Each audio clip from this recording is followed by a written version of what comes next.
Good evening, bonsoir. My name is Danielle McDonald, and I'm the CEO of the Ottawa Public Library. On behalf of OPL and almost 1,000 public libraries across Canada that have come together for one e-read, I am thrilled to welcome you to this live conversation between Kim Thuy and Sheila Rogers. As we begin this national online event, it is important to acknowledge that I am standing on the unceded and ancestral territories of the Algonquin and Anishinaabe people. We honor the past and present contributions of Indigenous peoples across this land and invite all participants this evening to reflect on the Indigenous territories where they come from. I want to thank CBC, Radio-Canada, and the Canadian Urban Libraries Council for their collaboration on this event. One eRead Canada is a remarkable initiative for readers and libraries across Canada. Everyone who is taking part by reading or listening to Kim Thuy's beautiful novel V, by joining in the conversation on social media, or by being here tonight is part of Canada's first national bilingual book club. Thank you for making history with books. And it is now my honor to introduce Mary Chevreul from the Canadian Urban Libraries Council to say a few words. Thank you and enjoy. Good evening, everyone. Thank you so much, Danielle, for that introduction. It's a great pleasure to be here this evening as chair of the Canadian Urban Library Council. And it makes me so happy to see how much enthusiasm and participation we are having with the One eRead Canada. It's incredible. And we have Kim Thuy and Sheila Rogers with us this evening. And it's truly an honor to have, and a great feather in our cap, I think, to have both of you here this evening and nearly 1,000 plus libraries across Canada tuning in.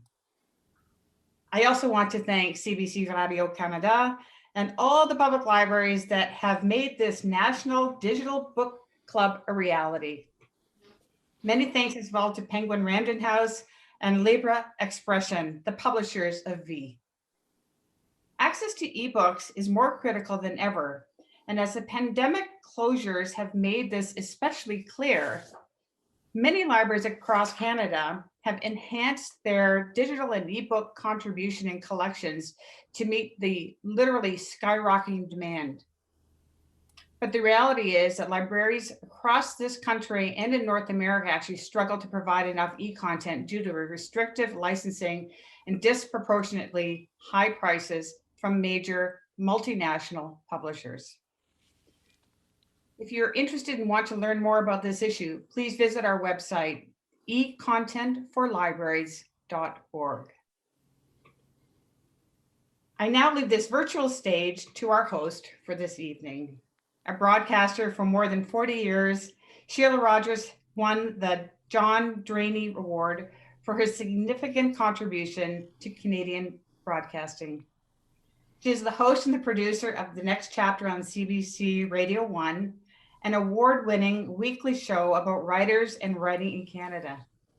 She holds honorary doctorates from six universities and is the chancellor of the University of Victoria. She tells us one of Sheila's favorite nights ever was the 2012 Scotiabank Giller Prize ceremony. Her date was none other than tonight's guest of honor. I would have liked to have been a mouse in the pocket for that evening, I think. So Sheila, of course, and Kim Thuy, who was one of the finalists that year. Since then, Sheila has longed for every opportunity to spend with Kim, and she is honored to be our guest for this evening. I also happen to know that Sheila has a theater that's named after her in the most idyllic and beautiful place in the world in Woody Point, Newfoundland. And in Woody Point, if you ever get the opportunity, they have one of the most impressive and incredible writers' festivals each August, where they weren't able to do it in person last year, but they had an amazing virtual event, and we look forward to meeting again in person in the years to come. I hope you all have an excellent time this evening. Over to you, Sheila. Mary, thank you very much. And it's just an honor to be here. Thank you to Mary and Danielle. Kwe, Anan, Anine, bonjour, Dansi, bonsoir, good evening. And to begin, I would also like to acknowledge the unsurrendered territory of the Anishinaabe Algonquin Nation, whose presence in the capital region reaches back to time immemorial. I offer them my respect and thank them for their continued welcome to the territory and their stewardship of the land. And I'm speaking to you this evening from the unsurrendered territory of the Snuneymuxw First Nation out on the West Coast, and I'm very grateful to be a guest in their territory. Kim Thuy had an accidental path to writing. She had opened a Vietnamese restaurant in Montreal, and I remember her telling me it wasn't lucrative. And that she often would burn herself because the burners were designed for 6-foot men to reach across, and she's 5 feet tall. On the drive home from the restaurant, she would be tired and she was afraid of falling asleep at red lights. So she'd write down notes so she'd stay awake. And those notes were the beginning of her debut novel, Rue, published first in French in 2009. And it won the Governor General's Award for French language fiction in 2010. In its English translation, it was shortlisted for the Giller Prize 2012, our big date night, and it won Canada Reads in 2015. Since then, she's published the novel Man, the sensuous cookbook Secrets from My Vietnamese Kitchen, and V, the novel that we will talk about this evening. Kim is a genius at so many things, but she's a genius at shorthand. She picks the most perfect words. Her sentences are exquisite. They're so refined, and they carry so much within them. Every word is painstakingly chosen. V, I'll just say a little bit about V. V is the youngest of 4 children. Her life is a lens for the story of refugees fleeing Vietnam during the chaos after the war, as Kim and her family did, and making a life in Canada. It also explores those spaces that are in between. And in 2019, it was longlisted for it came out for Governor General's Award. It won in translation in 2019. It was longlisted in 2018 for the Scotiabank Giller Prize. From Montreal, I'm really delighted to welcome Kim Thuy. Hello. Hi, Kim. Hello. I'm so happy to see you again. And so nice to see you too. How are you? oh, I'm great, really. I took the opportunity to write a lot during the confinement. Well, still today, and yeah, so it was a good thing for me anyway. Well, Kim, the way the evening's going to go is you're going to read a little bit from V for 5 or 10 minutes, and then we'll have a conversation.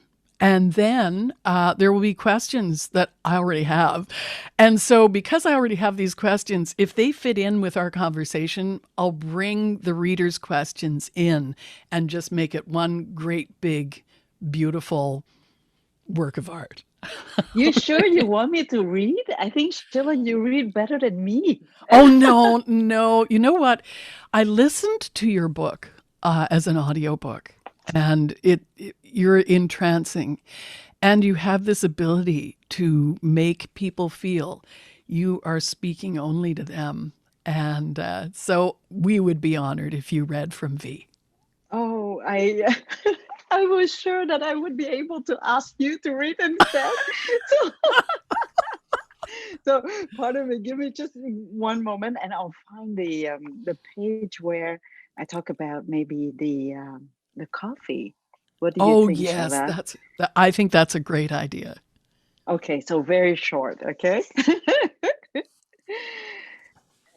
So in the morning, the coffee had to be prepared from civet droppings, to which was attributed in its caramelized taste, free of bitterness.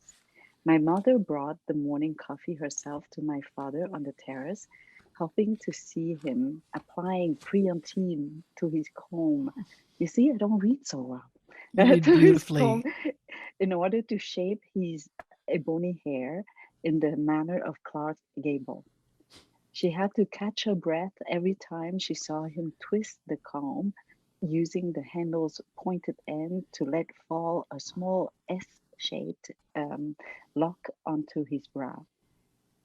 Even if she was standing just a few steps away, waiting for the coffee to sip drop by drop through the filter posed directly on one of the family's four rare Baccarat glasses, she remained invisible through his eyes. She prolonged the pleasure of being in his company by squeezing the filter's base, thus slowing the hot water's progress through the layer of tightly packed coffee. When it came to the last drops, she passed the back of the spoon under the filter, an act that halted the flow. Like all Vietnamese, my father took his coffee sweetened with condensed milk, except for the first sip, which he preferred black, pure. It was after this first sip that he at last spoke to my mother. So I'm sorry, I'm really bad at this. You're wonderful, and I think it's so important for the reader to hear your voice reading your words. I love that section because the father, V's father, is really seduced by the woman who will be her mother by coffee. Yes, And because it's a whole process, right? the whole process, the whole sort of ritual, but also that first taste, and you bring it so vividly alive. Do you love coffee? Not at all. I cannot drink any coffee because there's too much caffeine. And as you can see, I'm already moving too much. If you gave me coffee, that's it. I'll be walking upside down, right? But I wanted to talk about coffee because coffee had been brought to Vietnam through colonization by the French, right? So they started having all these plantations, and the Vietnamese who picked the fruits, they were not allowed to drink the coffee at all. So what happened was they picked up the nuts of the coffee from the animals who ate it. It's a civet. It's a little bit like how do you call that? A renard. Like a Um, fox? like a fox, Yeah, yeah, a yeah. small fox, and apparently the fox can eat the fruit, and then the nut inside the seed, I would say, would not be digested by the animal, so it would come out at the other end. So the Vietnamese would pick up all these little pieces, and they would prepare the coffee from those seeds, and apparently it's really better because it had been digested by the animal, and Mm, so they discovered that it was better coffee. And also because the animal would only choose the ripe fruits, mm. so basically there was a beautiful selection before. So sometimes, they were the obligation or the lack of rights of the right to eat the seeds, to use or to drink the seeds from the tree would give you something better. Mm, It's not mm. necessarily bad, and that's why I wanted to talk about that coffee. I love that, the fact that that people who were indigenous to Vietnam weren't allowed to have it because of colonization, but then they get it and it's even better. I think Yes. that's a really nice sort of slap in the face of colonization. Yeah, And almost like an irony, right? To the yeah, whole process. absolutely, absolutely. Kim, V is written in scenes, and it sort of feels as though you're reading a book of poetry, or you're reading a diary that is just so exquisitely written. But it is fragmentary. Why did you want it to sort of not be all one of a whole? I wanted to write a long, big, huge book, right? But I never know how to. Maybe because I don't own enough vocabularies and even in French, right? So my sentences are quite short. But more so, I would say that every time I read the book over, well, the writing, not the book, but the text over and over again, I always take away more than adding on, Mhm. right? So every paragraph you have at the beginning, there must be at least 3 or 4 pages. And I just, simmer everything down to almost like a soup that you take it down to a sauce. And Mhm. all the flavors are concentrated. You don't have to eat a lot, but all the flavors would open up in your mouth anyway, right? From a spoon of sauce. So I would say that I try to give the reader, nothing unnecessary.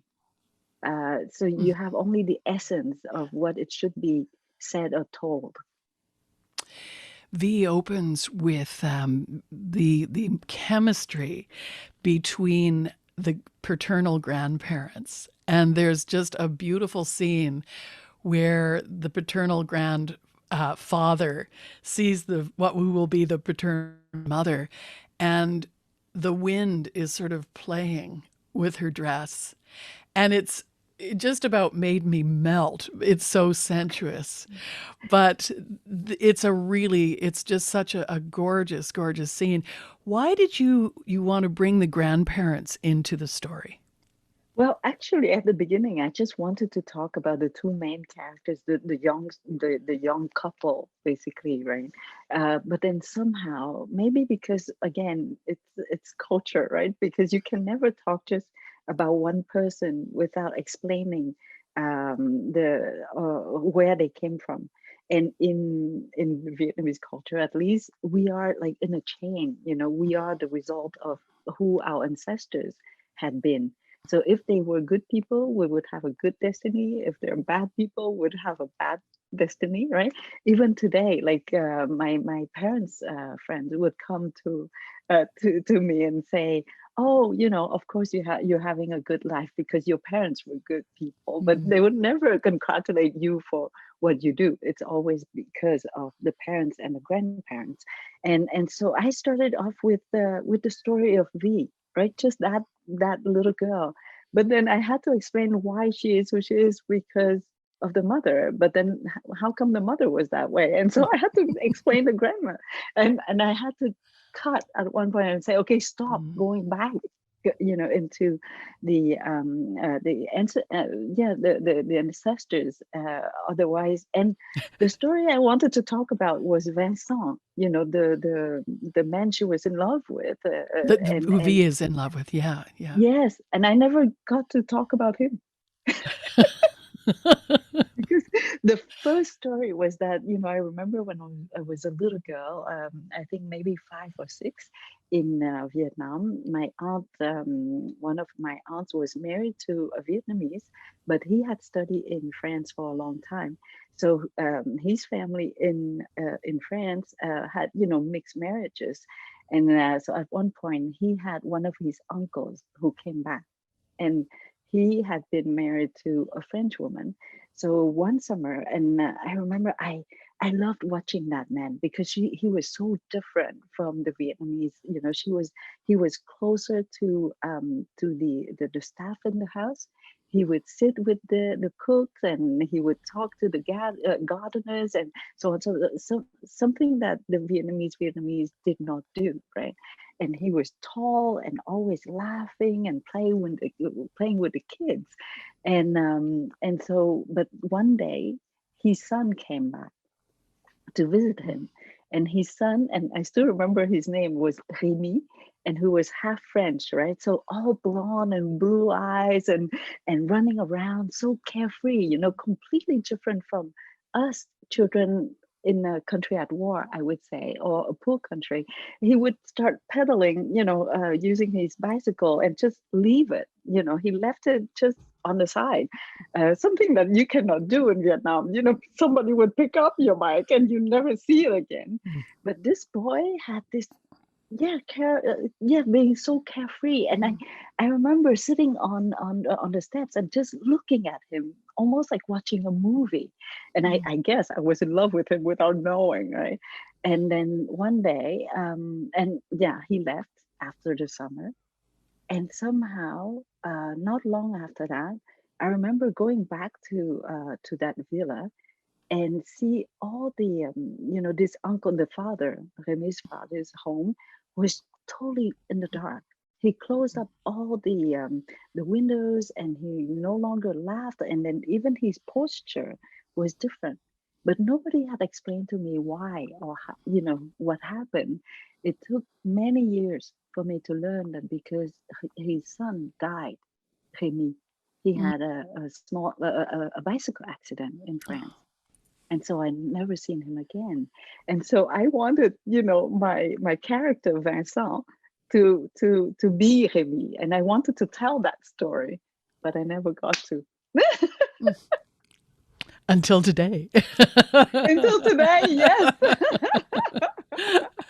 I'm going to bring in a question from one of your readers, Kim, from Facebook. And this is from Renata Manchak. And she says, "Hi, Kim. I'm so happy this is a bilingual e-read initiative. When you develop a story, do you think in French? And do you always write in French, even your rough notes?" Oh, absolutely. I cannot think in Vietnamese because yes, I do speak Vietnamese. I can read. I understand very well Vietnamese, but I don't have enough vocabulary, I would say, in order to think for writing. I can think for eating. I have enough, vocabulary for ingredients, for cooking, and so on and so forth, but not for writing. And I'll give you one example, and you see it right away. I I have the word, for example, sadness in Vietnamese, but I don't have nostalgia, melancholia, irritation, frustration. Those nuances under the generic word of sadness. Mm. So if I think in Vietnamese, I would be very limited in my emotions. And the Vietnamese language, we because the Vietnamese don't verbalize our emotions so much, or not at all, I would say. And so if you don't read, you cannot learn the emotions, words of emotions. And so I don't have any of the words, in for emotions. I did have the opportunity to go back to Vietnam to work as a lawyer for a couple of years. So I did learn Vietnamese again, but the legal terminology. So basically, there's a hole in between. I can make a presentation about the rice industry, but or the civil code or the constitution, but I cannot talk about melancholia. Mm. How funny, right? And Yeah. and So, French, so I think in yeah, French. yeah. Then it gives you such access to the sort of nuances of emotion. Yes, yes, yes, Uh, absolutely. And because French is my, I would say my language of love. It was a mm, language that gave me the opportunity of a second life of, here in Quebec. And so when I write, my only mission in life when I write is to share with you beauty, you know, mm, uh, beautiful situations, beautiful gestures, beautiful human beings. And so I don't think it's possible for me to write in a different language than French. It has to be that language of love. English I learned really much later on and not so well, as you can see. So I wouldn't be able oh, to write in fabulous. English or think in English. You're so articulate and so eloquent. And when you talk about beauty, you write about the most horrific episodes in beauty. They're beautifully written and they're sort of scenes of beauty. I wonder why you go to beauty in those scenes that are so challenging. Mm. I think because we don't all not all of us have the chance to live horror. So if I speak to you only about horrors and atrocities, I think yes, we can understand it at this level, intellectual, level. But if we want to feel it, it has to come through the heart. And I think most of us, all of us, we have lived at least once a moment of beauty. And why beauty? And I'll give you maybe two examples. I think beauty is the best vehicle to to have a dialogue so that we can understand each other. It opens up, the conversation between us. And so the first example is that, the Vietnamese War is probably the first war that had been so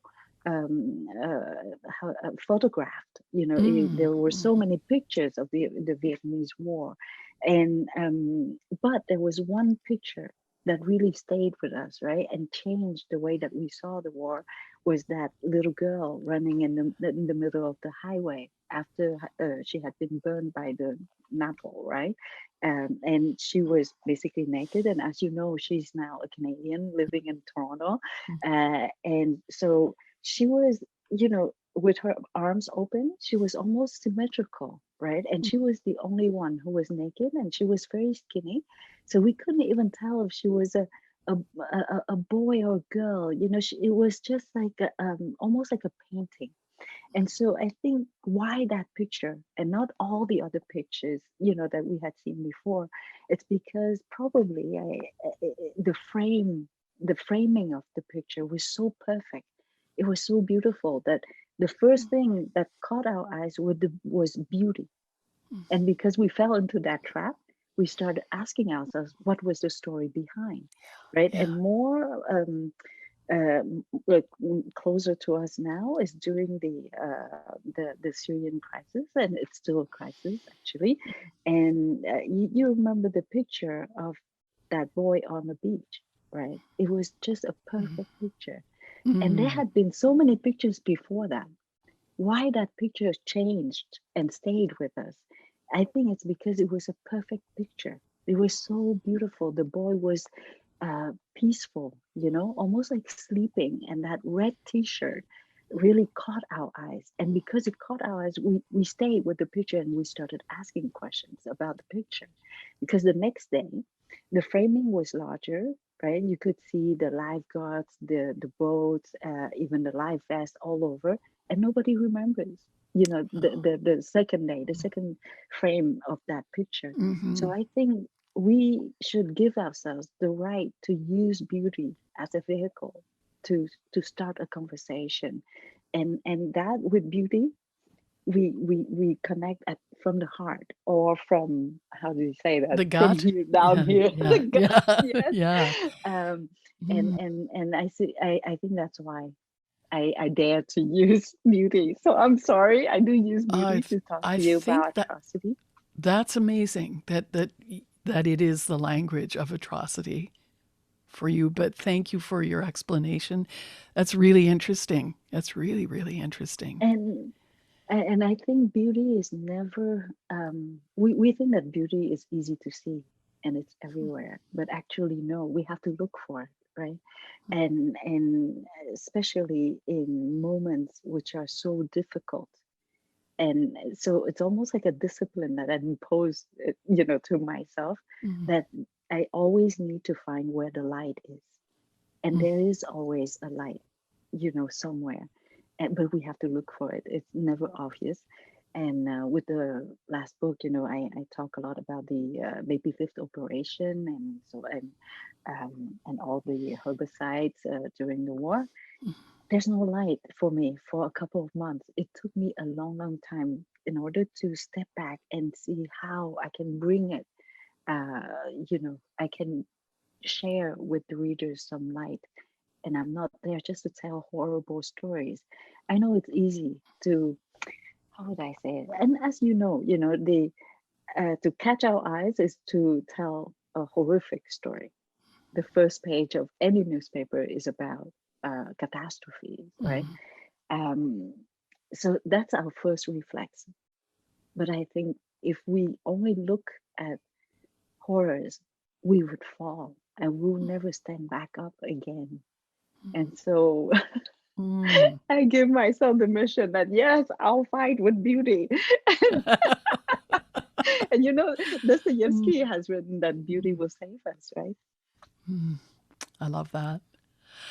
I'm thinking right now about someone who had to endure real hardship and violence in her marriage, and that is the character of Ha.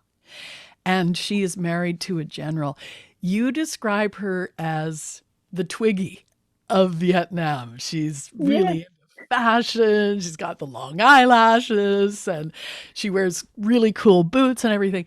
She marries this general and he is incredibly violent to her. First of all, why does she marry him?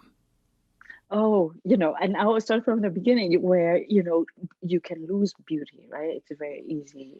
Mm. It's very quick, actually. And this character, which she was supposed to be just on one page, and then she became as important as the main character, right? And it's based on a real person, like my aunt's friend. She must be, I don't know, 16, 17 then. And that's, as you can see, most Asians will have very small eyes, and my eyes open up like a garage door, right? The eyelid would just retrieve itself inside, and so there's no point for me to put any eyeliner or eyelashes, right? Because everything would pull up. Actually, once I went on TV, and the makeup artist, he wanted to try and put on some false Falsies? eyelashes. Yeah. Yes, Yeah. and you know what happened?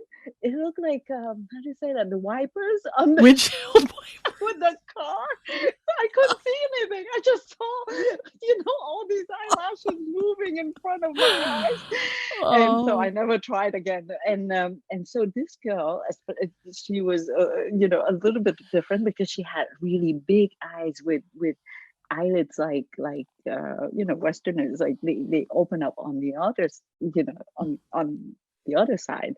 And so, and mascara was so rare. Mhm. It was a country at war. Who thinks about buying, selling mascara? And so but she would spend all her money on mascaras because those eyes were her pride, right?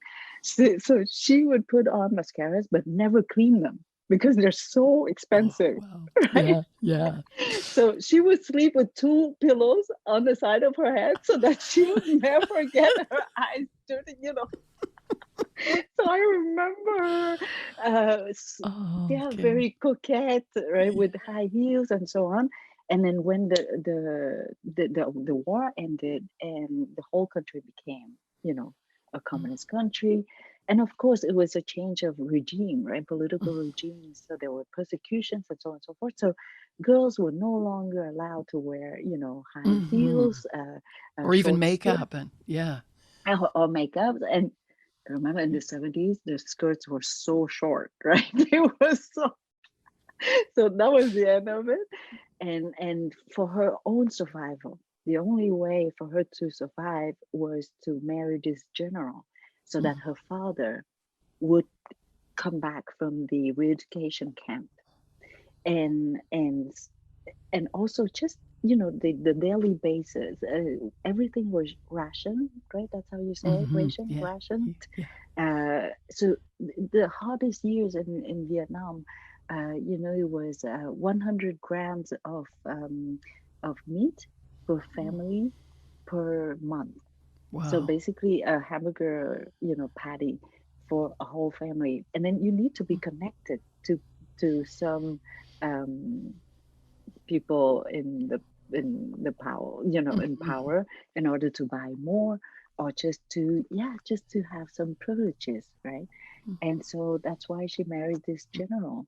And it's understandable in a way for him to be this violent person when you've been at war since you're 15, 16. You live in the jungle all your lives, and all you've seen is death, right? And all you can think about, all you're allowed to think about is killing. So how, it damages, right? Mhm. And so all these people would damage people, you know, being together, and so it's just a difficult time. I'm not justifying his violence, of course, Mhm. but Mhm. just explaining where they came from. Yeah. The and it's from both sides. The American side, the north side, the south side of Vietnam. The soldiers were trained to kill, right? And to be violent. And so how do you go back into civil Mhm. life? And of course they didn't have the support of PTSD. We didn't even Right, know what right. Yeah. PTSD was, right? And to, yeah, so That's um, so interesting. And because you write about, say, the general, and we have some of his, a little bit of his backstory. There's no judgment. There's no no, judgment. it was misery Yeah, to all yeah. of us. You know, we think that there are winners and losers in a war. And in this war, we think that, you know, the North has won against the South, but actually nobody won. Mm. We were all victims of a war. And we can say that, oh, the Americans had won, you know, not won the war, but they didn't lose or they withdrew or whatever. No, I think they also lost. Even today, you know, you still have veterans from the Vietnam War who are suffering from PTSD. And I think one soldier uh, uh, who falls, it's not only him or her, it's a whole family, it's a whole community, it's a whole country. Um, and so nobody wins in a war. And that's what I'm trying to describe. I want to talk about V. Her name is, it translates as microscopic, very small. Yes. One of the ways that she survives is her mother says, you've got to be invisible. Hmm. Because if you're visible during a war, what will happen? You'll call And attention to yourself, and yeah, you can't stand out. But you she's know, we outstanding see it with anyway. the Yeah. oh, that's because of Canada. But you know, in our country, the strength of a person is someone who has a position, who would have an opinion, who would speak up, right? In the Western world, but in the Oriental culture, I would say that there's a culture of how to be not only invisible but unreadable as well. You know, if you Mm. go back into Japanese or Chinese paintings, right, the mouths of the women always portray as just a small red dot, right? Mm. Because that expresses the strength of the person to hold back her feelings or her reactions, right? And so even the geisha today, right, they whiten most of the lips so that you have only a small mouth. And the Chinese empress, she would see people always behind a sealed screen, which did not protect her from any weapons, right? But protected her from any of involuntary movement of her face or her eyes and so on and so on.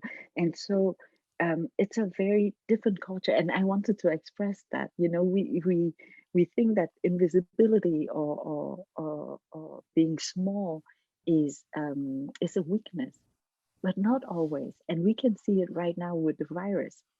It is Mm-hmm. so strong because it is invisible and it is so tiny, you know, that we cannot see with our own eyes. So in martial arts, I think one of the first, and you know, one of the first quality or strength of a person is to be able to disappear and to be invisible. And so during these hard times, of course you want to be invisible, and you don't want to stand out. You don't want in the classroom, you don't want the teacher to ask you to stand up and denounce another person. You just want to, I don't know, blend in with the wall. Mm. And That is so interesting. You actually use the expression people in your bubble, right? You're in my bubble.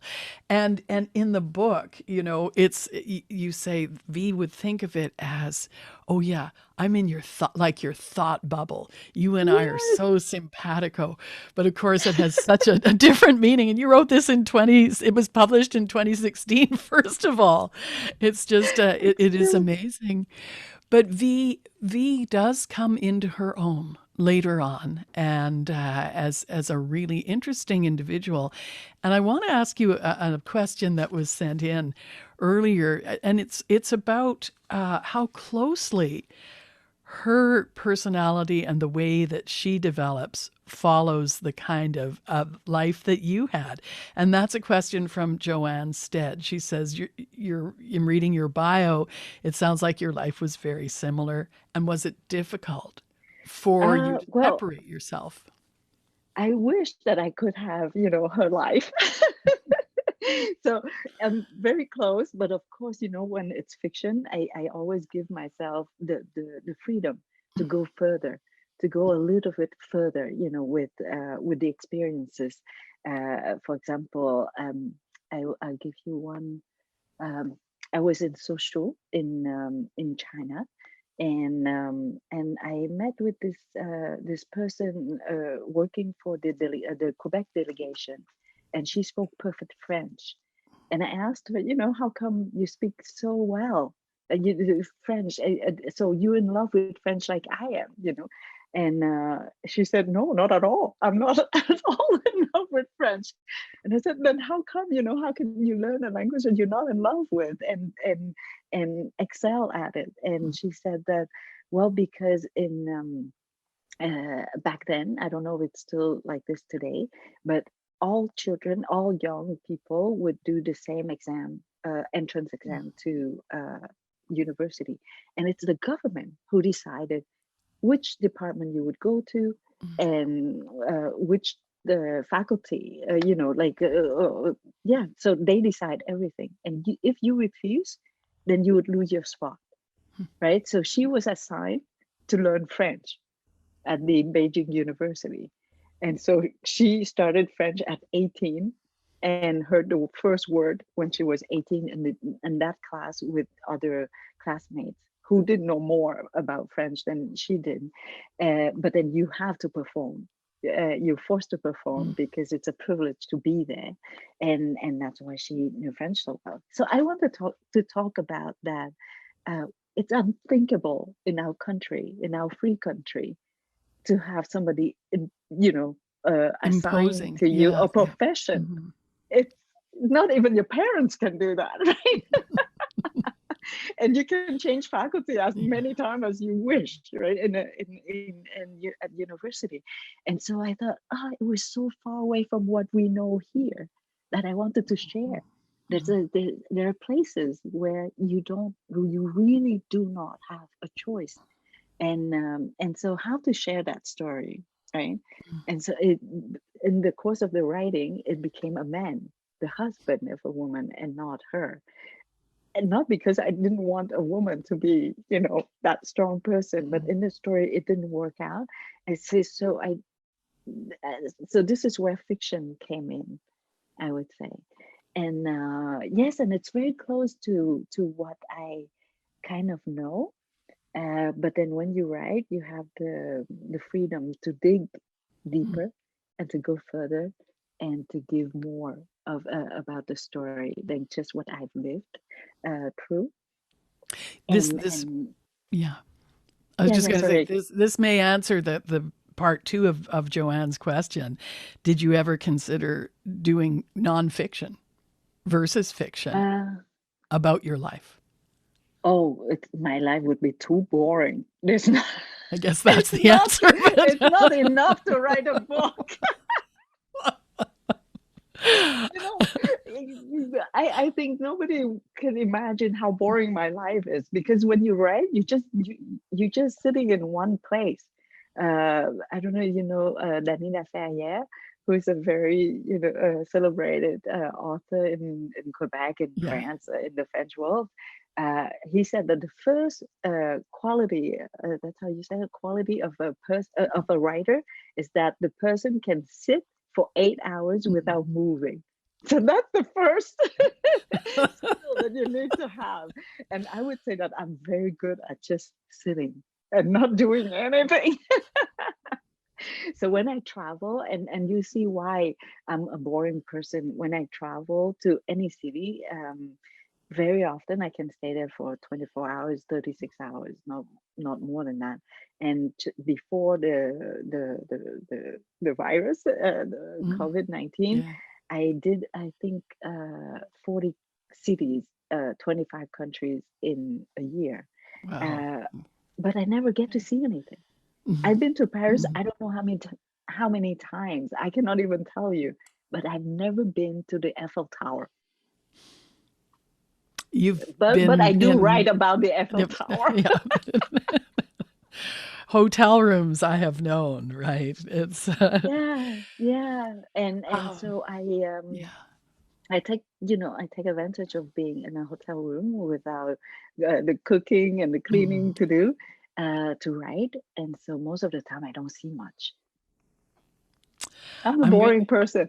Oh, that's you're living proof that you aren't really. But I have some questions, and I am making the assumption, and I think it's right that everyone who's tuning in has read V or is engrossed in it right now, and. Jeremy Brooks of Toronto writes, "Will you write a sequel? Because I'd like to know what becomes of Vincent and what happened to V's father." Well, I did write, another chapter after that, Mm. to I don't know. I thought that I had to close the circle, right? But somehow it didn't work, and I had to delete the whole the Mm. whole chapter afterwards. And it's the same thing. The last one, which is only available in French right now, it will be available in the fall, I think. And uh, the same thing. I finished a book, and at the on the very last day, I opened it up again and took out 10,000 words out of 33,000. So one third of the book went to the garbage. And it just went to the garbage. you know. And so, Jeremy, you know what we'll do? You can call me up afterwards, and I can tell you what's Okay, going on. Jeremy. All right. Sherry Miller also was interested in hearing you talk about the ending, and it is we don't know what happens, right? And there are questions at the end. So you made a conscious decision to not close the circle. And I thought that maybe I give the reader the right to choose, basically, Mhm. that the Yeah. ending should reflect what they think, if the father should be forgiven, Mhm. or not, for or should not forgiven by a daughter. It's not something that a daughter can do in the Vietnamese culture, but redemption.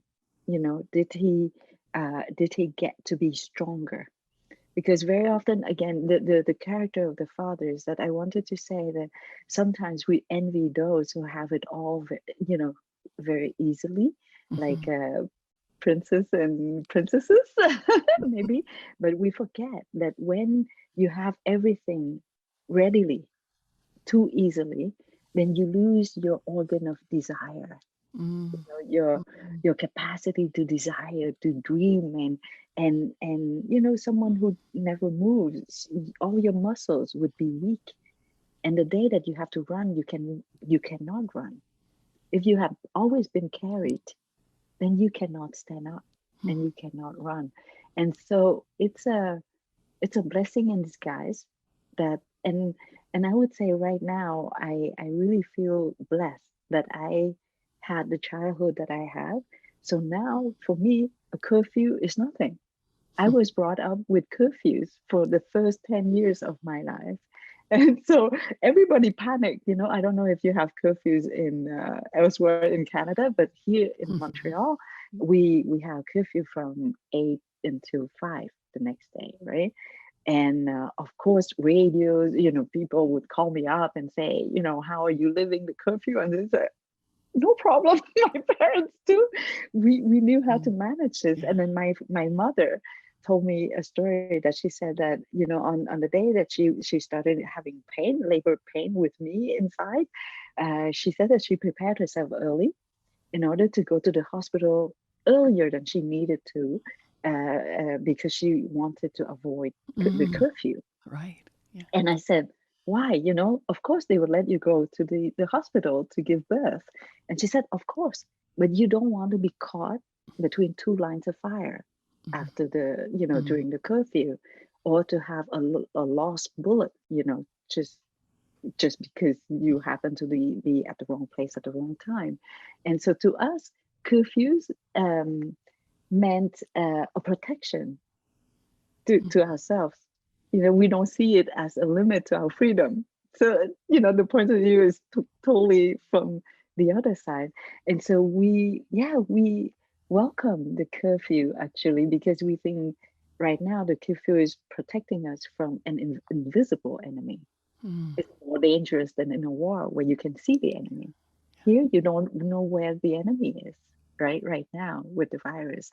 And so I'm really just, happy that maybe I had been trained for this, Mm. not hardship, because I don't consider that this is really hardship.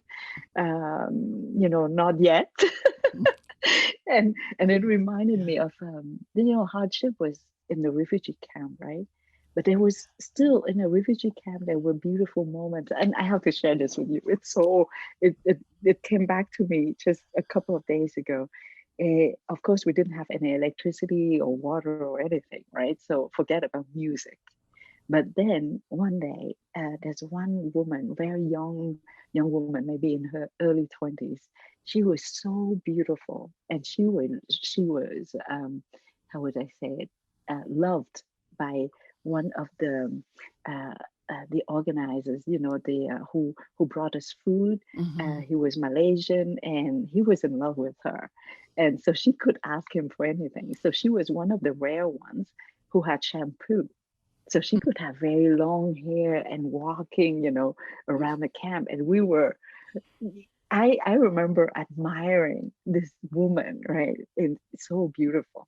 And then one day she organized a small party because she got to ask this man to bring her a small, not radio, but you put a tape inside Oh yeah, and cassette with, player. Yeah, yeah, yeah, yeah. a cassette player with only two batteries. And so they had enough battery only for two songs. And so she played the two songs, and then you have all these, bodies, the younger people in the camp gathering together to dance to those two songs under the moonlight. And I think that was the most beautiful parties of all parties I've ever seen.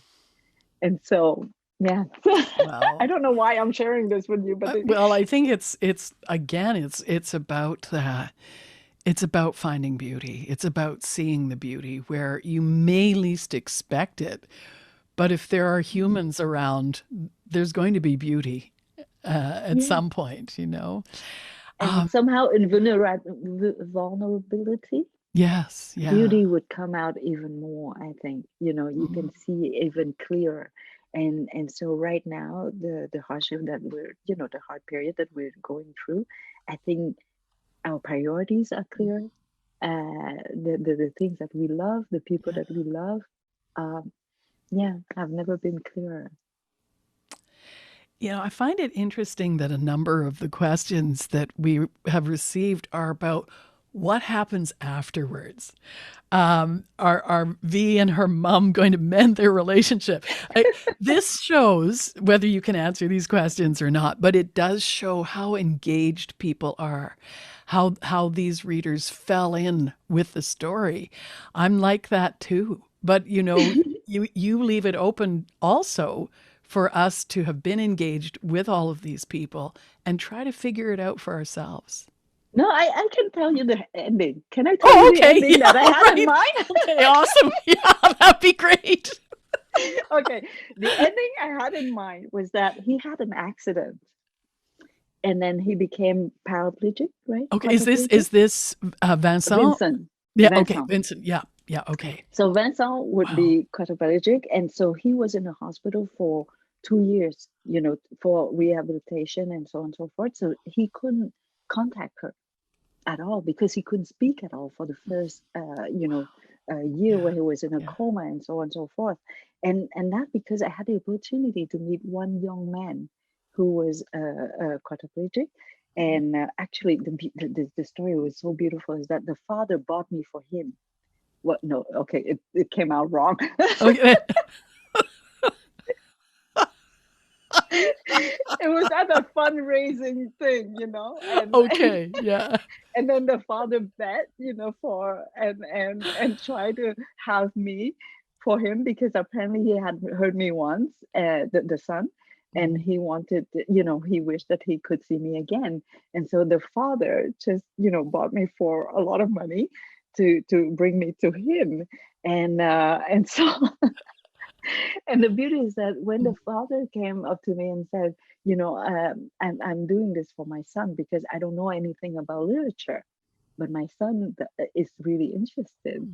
So I want to bring you to my son. And I said, of course, I can go to him. He can come to me. It's up to you. And he said, it's complicated for me to bring him to you. And the way he talked about his son, I never thought that his son was handicapped.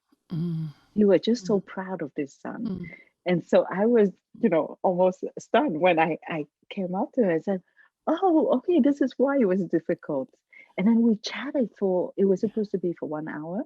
And I stayed for 3 or 4 hours with him. And he explained to me, how he felt in that body. And he said the most difficult part for him when he came back was to open an eyelid. And I always thought that, that you can no longer move. And he said, no, you are still moving. It feels like you were stuck in cement, but you're in there and you're trying to move. And so I wanted to talk about that because he explained to me about desires, about sexuality. I mean, he was a very young man, 28, and he had a bike accident, really a bicycle that went over a chain in a park. That was it. He just fell the wrong way. And so I wanted him to become this, Vincent to be quadriplegic. And then for Vincent, when he came back and contacted her again, he wanted her to have the choice to say yes or no. And so he would meet her behind a curtain without telling her right away. And so that was the whole story, but I never got to write it. Well, oh, that's amazing. But maybe another book. Yes, Another and I want the father and the mother to come back together, Yeah. Oh well. And yeah, I ended up, I've got to say, go dad. He tried, but we don't know that. He did try. He did try to join his family. Kim, we've got like 2 minutes left, and no, I know it's unreal. I just got a little note that, it's like my producers are always trying to wrap me up like this when I'm with them in the studio. But I want to ask you this. This book is so much about the experience of refugees. What do you want us to understand about who refugees are? Yeah, what very is often yeah. when you look at a refugee, you cannot see the potential because we're lost. We have, we very often we're stuck in a no man's land. We don't know what our future is, and so on and so forth. So it's very difficult when you look at refugees, eyes to tell what they can become, right? But most of the time, when a refugee has survived the sea, the kilometers that they walked, and the walls, and the police, and all of that, very often those who survive are superhumans. You have the elite of the athletes, the best athletes, who did the decathlon or something like that. So if we're a country, I think it's the best bet to take them in because they will become something. You don't know what, but they will, you don't know. It's like a dead tree when you see a refugee, not a dead tree, but a tree in the winter. And then when you give it light and heat and so on and so forth, it all comes back and they become too much. Thank you. And I thank you so much. Again, it's lovely to speak with you. Thank you for V.